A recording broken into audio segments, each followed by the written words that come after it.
Well, actually, if you want, we can walk through the clinic first. Yeah, let's do that. So let's take along. We'll do a shortcut over here. So when animals come in, of course, our customer service folks take their initial information. Animals come in, going through here for a quick exam. So this is our clinic. This is the original surgical area. Mm-hmm. So today, because we're doing all the plan reviews, they're doing all the deep cleans in the surgical. So we have induction, surgical room with 2 tables, 20 to 30 depending on the day. And are they only animals in the shelter, or do you do public? So we do animals in the shelter, we do return to owner, we do owned animals that people can't afford the services. They can come in here, $75 for a cat, $100 for a dog for spay neuters. We also do TNVR. And how much is it to license your animal? It's $15 for sterilized animals. If you're a senior, it's $11.75. If it's non-sterilized, it's $75. Okay. So we have our recovery suite, radiology. Like I said, since we're not doing surgeries today, it's all digital radiology. We just changed that up. It's cool. So do you primarily just do spay, neuter, and wellness, or do you do primarily anything else? Spay, neuter, and wellness, but we also will do cherry eye, mammary tumors. Okay. We are also the only open admission shelter for our county, so we do all of the special investigations, abuse, neglect. And you manage all that too? And I manage all that. So I have a total of about 30 officer positions. They range from road officers in their first year or two on up to our special investigative unit who look into neglect and abuse. We've got an incredibly high success rate with prosecuting neglect and abuse. And all of those animals that come in come through our veterinary clinic and are assessed by our veterinarians and treated. And we've had some animals that have stayed here through court cases for over a year while we work through the system. Yeah. When you took over 3 years ago, what was your save rate? Our combined save rate was 79%. 79%. And before I got here today, I read that you're currently at 87.7. Mm-hmm. That's incredible. We're almost at 88. Yeah. I mean, that is a huge jump in just 3 years. You should all be proud of that. Really proud. Thank you. All of the staff. The staff have been amazing. Elected Staff and our officials volunteers have really helped us.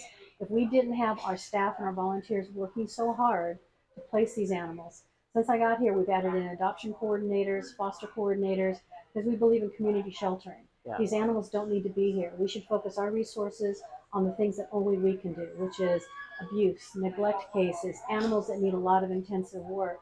The animals that are great pets, let's get them back out in the community. Get them into foster, get them into the rescues and shelters that have a higher foot traffic coming through. Yeah, I love it. They're our wonderful rescue partners. It's really incredibly progressive, and when you think about your numbers are not insignificant. I mean, you're talking about how many animals did you take in last year? If you count dogs, cats, livestock, pocket pets, and exotics, we're looking at close to 12,000. I mean, that's a lot. Yes. That's a high volume intake. Yes. So you should be really proud. Well, thank you. You're doing a great job. I'm very proud of our staff. Jan is doing a great job. Jan is doing a great job. Thank you. I appreciate it. It's very, very welcome to hear, because this is a tough job. There's a lot of things. It's a really tough job. You can't do this job if you don't care about animals deeply. And when you care about animals deeply and you still see the losses and you think, if I only did this, if I only did that, of course, it breaks your heart. Yeah. But you got to keep doing it, because we'll eventually get there. We'll eventually be a no-kill shelter. We'll eventually have our live release rate at 90% or better year-round. You know, to me, touring places like this, meeting people like you, a supportive government and elected officials, incredible volunteers and staff. I think about when I started in this field, 17 million animals were dying. Yeah. There were no municipal no-kill shelters. Today, that number's at 64%. I mean, 2 out of every 3 shelters, you're on the cusp. I mean, this is part of changing the world. We used to do this all by paper. Yeah, and everybody it's tough does. To do with paper, but this is like right in your face. There it is. These are the animals that need something today.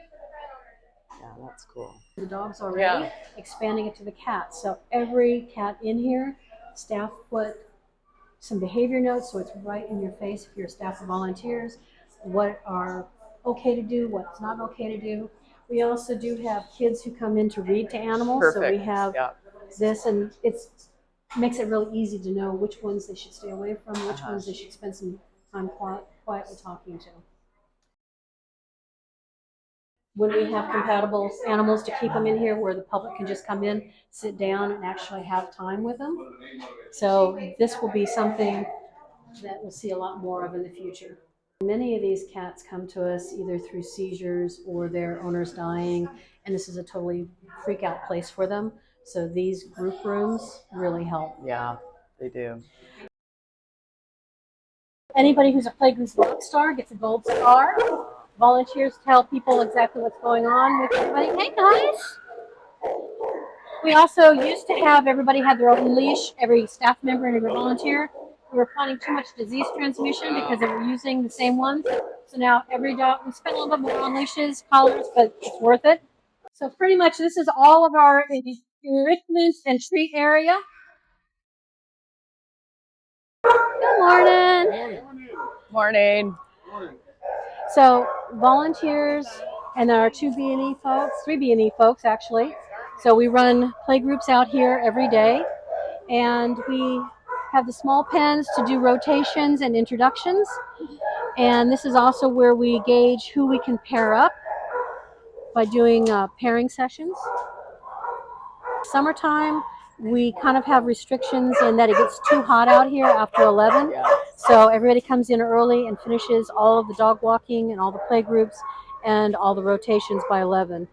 We do have a few volunteers who come in late afternoon. So this is our noisier area, and then when we need to have a place for dogs to have quiet one-on-one time, oftentimes with a volunteer, we have our quiet pens off to the side.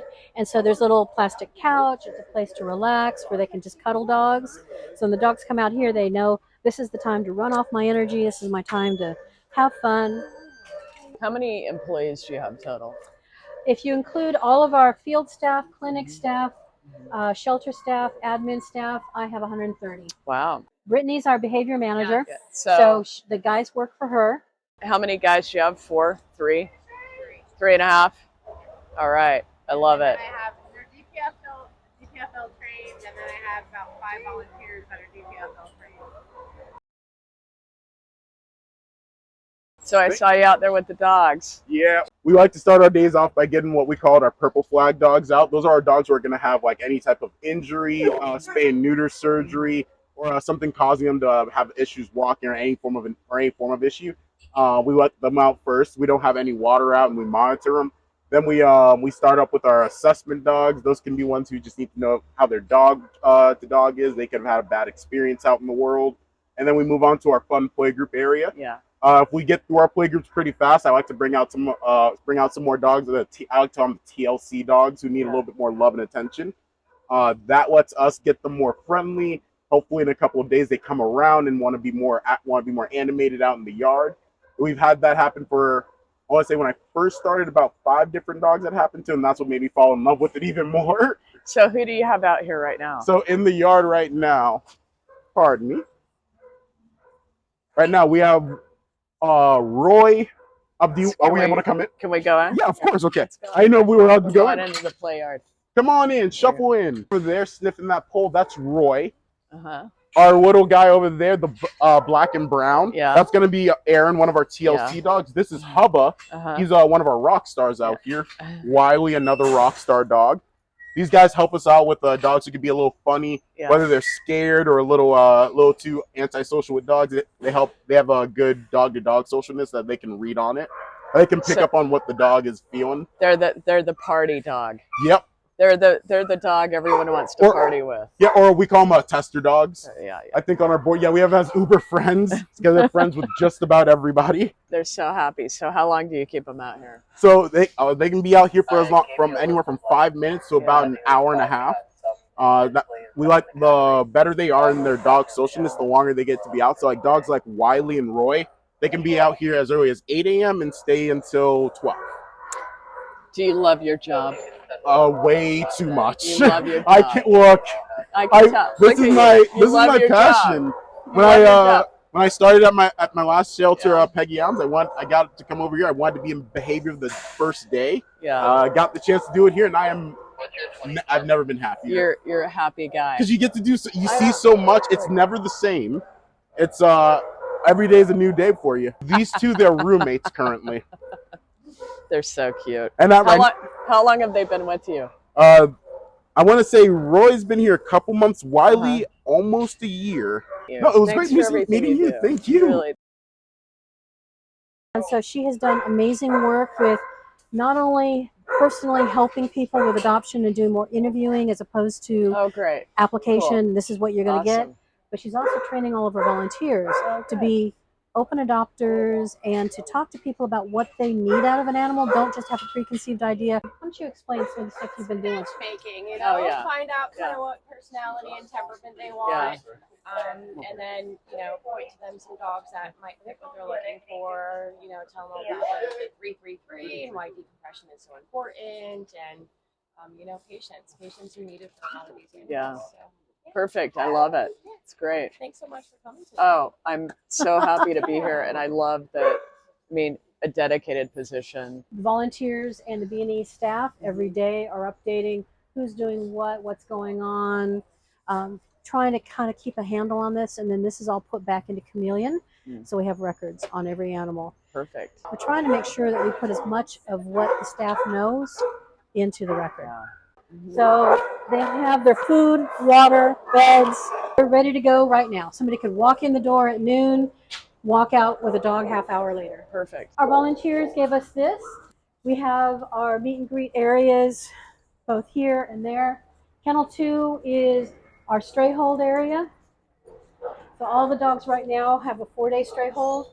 One of the things I'm proposing for our ordinance change is a 3-day stray hold, because my data is showing that over 90% of our animals are picked up by their owners within 2 days, that small percent on the 3rd day. So these are all strays. Strays. So this is also where we have our smaller dogs, because we don't have enough kennels. So these are the ones that the volunteers focus on taking out for walks. So this guy, just came in yesterday. So chances are it was well groomed, socialized. I would imagine the owner's going to be in here at noon today. The majority of dogs that end up staying here for longer periods of time are the larger dogs. Good morning. Hey, Connie.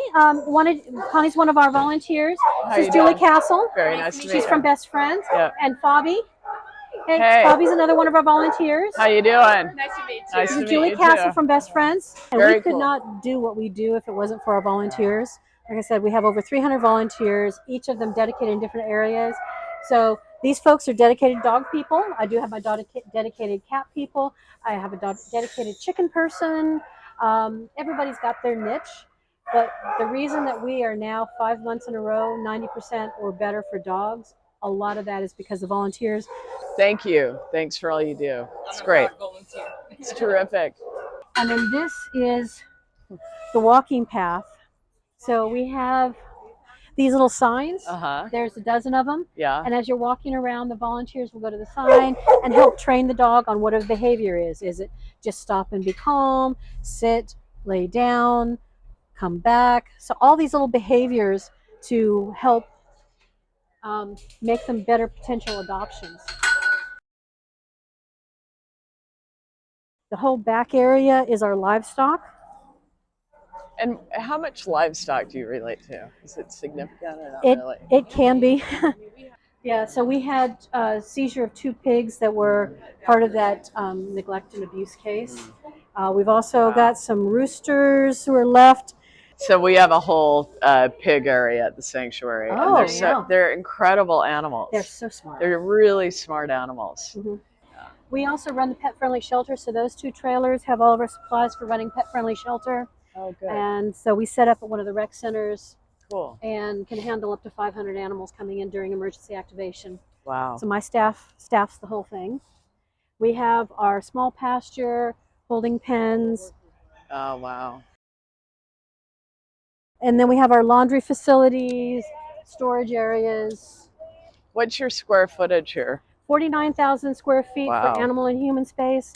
Our remodel is going to be 103,500 square Wow. Wow. feet. So we're more than doubling it.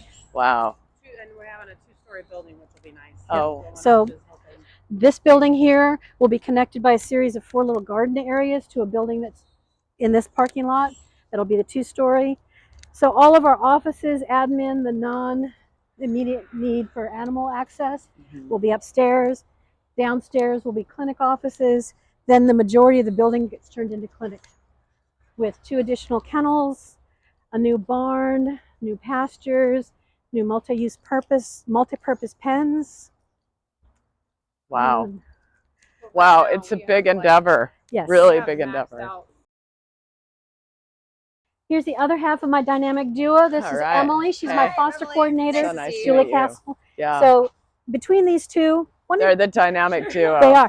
Talk about what you guys did for the last hurricane activation. Yeah, so that was definitely a huge team effort. Mhm. Also, Arielle was a huge part of it. She got it going. It was it was around 200 animals, Wow. I think, within 24 Wow. hours. 230 in 18 hours. That's Yeah, incredible. about 2 Congratulations. Yeah. Wow. And What was the whole cattery pretty much too. Yeah. What was the percentage that got adopted from that group?